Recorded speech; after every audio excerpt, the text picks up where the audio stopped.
ഈ ഗുഹയിലാട്ടോ നമ്മുടെ തോമസ് ലീഗ വിശ്രമിച്ചു എന്ന് പറയപ്പെടുന്ന ഗുഹ.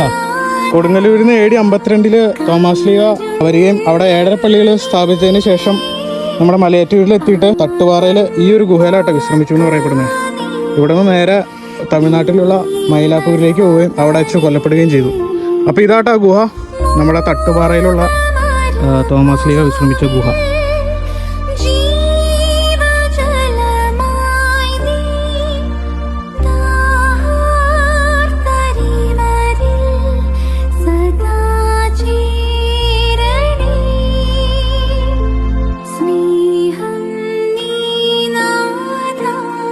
ഞാൻ ഈ ഗുഹയുടെ ഉൾഭാഗം കാണിക്കാട്ടോ. കണ്ടോ?